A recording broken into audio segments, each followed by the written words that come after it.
Oke, yang ketiga ada ba. Jadi untuk rumusnya kalian harus rubah ke bentuk persyaratan seperti yang sudah saya jelaskan di video sebelumnya. Kalau untuk kata sifat na, nara, kalau kata benda juga nara. Ini artinya juga kalau. Hanya saja untuk ba ini penggunaannya ada beberapa.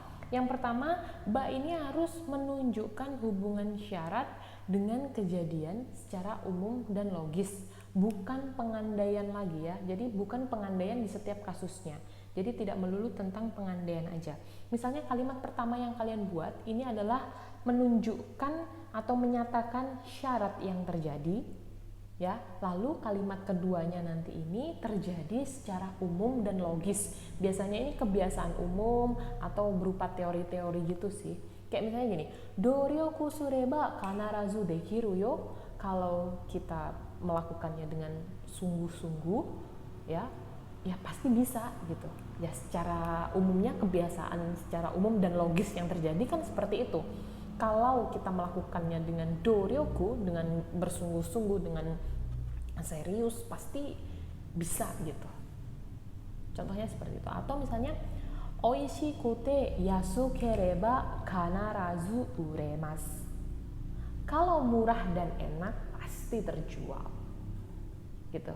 Jadi kayak kejadian yang umum dan logis aja, masuk akal sih. Kalau kamu menjual sesuatu terus enak, murah, ya pasti laku kan, terjual. Jadi contohnya itu bisa seperti itu, keadaan dimana membutuhkan syarat yang terjadi dulu, baru nanti kejadian keduanya ini ya terjadi begitu aja gitu, secara umum dan logis, masuk akal gitu. Benri nara sukaimas. Orang pasti kalau benri praktis pasti banyak yang pakai kan. Jadi bisa digunakan dalam keadaan yang seperti itu. Nah, untuk bentuk negatifnya sendiri bisa, contohnya benkyo shina kereba. Kenapa di sini kereba? Udah saya kupas ya di video sebelumnya. Wakarimasen. Ya kalau kamu nggak belajar, ya nggak ngerti gitu. Makanya kamu belajar supaya ngerti. Nah, jadi terjadinya sebuah syarat di awal kalimat, lantas di kalimat kedua itu nanti terjadi secara umum dan logis. Biasanya memang berupa teori atau kebiasaan-kebiasaan umum yang terjadi. Untuk penggunaan kedua di sini adalah pengandaian yang bertentangan dengan kenyataan. Ayo, gimana tuh? Jadi kamu mengandai-ngandai tapi bertentangan dengan kenyataannya. Contoh, langsung aja terhubung ya. Misalnya okane ga areba moto oishii mono ga taberaremasu. Kalau ada uang, ya bisa kali ya kita makan makanan yang lebih enak.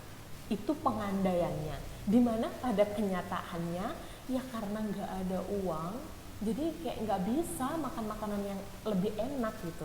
Makanya ketika dia nggak punya uang kondisinya ya, jadi sini pada kenyataannya adalah si pembicara ini tidak punya uang dan dia berandai kalau punya uang pasti kita bisa makan makanan yang lebih enak gitu.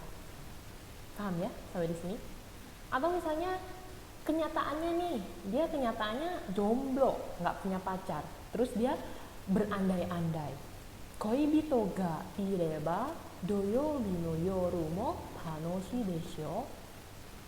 Kalau punya pacar, ya harusnya malam minggu itu menjadi malam yang menyenangkan gitu. Tapi kenyataannya dia jomblo guys, dia nggak punya pacar. Makanya dia berandai-andai seperti itu, pengandaian yang bertentangan dengan kenyataan yang sebenarnya. Yang terakhir, misalnya jika nggak areba, raja ampat toni itemitai desu. Kalau misalnya ada waktu ingin mencoba pergi ke raja ampat, ini pengandaiannya seperti itu. Kenyataannya ya dia tuh sibuk kerja sampai nggak punya waktu. Ya akhirnya timbullah pengandaian yang bertentangan dengan kenyataannya. Coba aja ada waktu, saya ingin deh pergi ke Raja Ampat. Coba aja ada uang, kayaknya bisa deh makan makanan yang lebih enak gitu. Coba aja ada pacar, kalau ada pacar ya malam minggu pasti menyenangkan gitu. Tapi kenyataannya tidak sesuai dengan yang dikehendaki, jadi kayak bertentangan. Makanya timbullah itu pengandaian. Nah, untuk penggunaan berikutnya ini fokus ke syarat.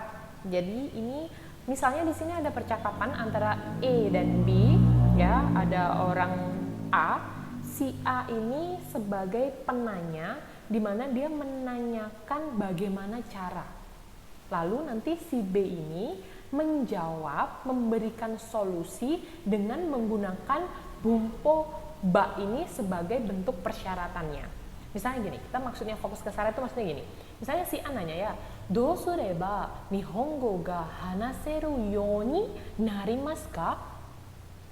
Do sureba, bagaimana caranya supaya saya bisa berbicara bahasa Jepang? Si A nanya nih, lalu si B memberikan solusi dengan menggunakan bumpo ba ini sebagai syaratnya.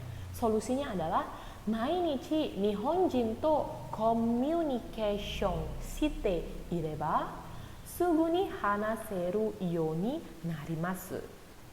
Ya, jadi dia memberikan solusi menggunakan ba ini sebagai syaratnya. Ya, syaratnya adalah kalau kamu berbicara atau berkomunikasi setiap hari dengan orang Jepang, maka ya segera sih kemungkinan akan bisa berbahasa Jepang dengan cepat gitu. Jadi si A menanyakan bagaimana caranya, si B menjawab memberikan solusi dengan memakai ba sebagai bentuk syaratnya gitu. Ya, kalau kamu berkomunikasi setiap harinya dengan orang Jepang, ya maka akan segera bisa berbicara bahasa Jepang. Jadi kayak ya kebiasaan ya, setiap hari kamu komunikasi sama orang Jepang, ya lama-lama emang akan bisa sih berbahasa Jepang gitu loh. Tapi ya itu tadi, dia menggunakan bentuk ba sebagai syaratnya. Syaratnya kamu harus berbicara setiap hari dengan orang Jepang. Lantas remu yang ke B-nya, si A juga menanyakan bagaimana caranya. Do sureba josei ni motemasu ka? Ini jomblo akut nih yang nanya nih ya. Jadi dia kayak nanyain gitu, gimana sih caranya biar aku dapat pacar gitu kan, ibaratnya biar laku aja nih, ya dasar jomblo. Terus si B mengasih saran gitu ya, okane mochi ni nareba motemasu yo.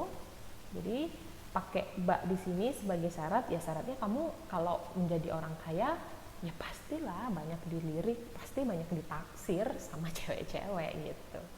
Paham nggak ya? Jadi ini fokus ke syaratnya itu.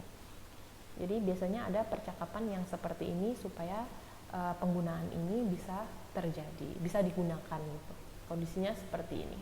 Si A menanyakan bagaimana caranya, si B memberikan solusi dengan menggunakan bumpo ba sebagai syaratnya. Aduh, aku gimana sih caranya biar dapat cewek cantik gitu? Ya udah, lu kaya aja, kelar. Banyak dapat cewek cantik. Ini kan di contohnya ya. Apakah kenyataannya seperti itu? Wakarimasen. Oke, penggunaan yang terakhir ini hampir mirip dengan penggunaan ra. Kalau kalian masih ingat di video sebelumnya, mirip dengan ra ya, dimana syarat dan maksud si pembicara ini ada gitu. Nah, ini yang nggak boleh dipakai ketika kalian menggunakan ini adalah yang bentuk to biasanya. Ya, contohnya misalnya gini, kikai ga areba mata nihon ni iku sumori desu.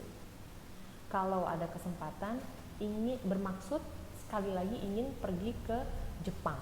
Nah, untuk ini karena memang di sininya mirip dengan ra, di mana kalau ra itu kalimat keduanya ada ajakan, permintaan, maksud, ya kan? Nah, ini juga sama gitu. Jadi dia mirip dengan si ra. Dan to nggak boleh karena kalimat kedua ini bertentangan sekali sih ya dengan rumus to. Kikai ga aru to nggak bisa. Ya, jadi harus kikai ga areba mata nihon ni iku sumori desu. Jadi di sini ada maksud.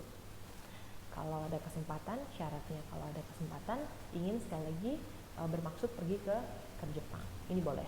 Lantas yang kedua ada jika nggak areba mata aimashou. Ya, syaratnya kalau ada waktu, ya mari kita sekali lagi bertemu. Ini pakai to juga jelas nggak boleh karena to ini adalah kejadian yang sudah pasti terjadi. Jika nggak aru to dekinai, dame. Jika nggak areba, oke. Jika nggak attaramu, oke. Jadi ini hampir mirip dengan si ra. Mata aimashou. Yang terakhir, nah ini biasanya sering banget muncul di Jepang ya, ketika kalian wakaranakattara Kalau tidak mengerti, nande mo kite kudasai. Silahkan tanya apapun kepada saya. Ini biasanya ditanyakan pada ini ya, sedoing sekining sidoingnya kalian, penanggung jawab nanti kalian di Jepang biasanya nanyain gitu.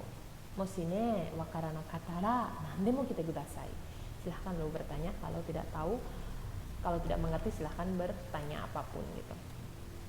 Wakarana itu ini juga jelas tidak boleh karena nggak cocok. Ya, jadi ini yang mirip-mirip dengan si ra. Ne, minasan moshi nihon ni wakarana kattara watashi ni nande mo kite kudasai.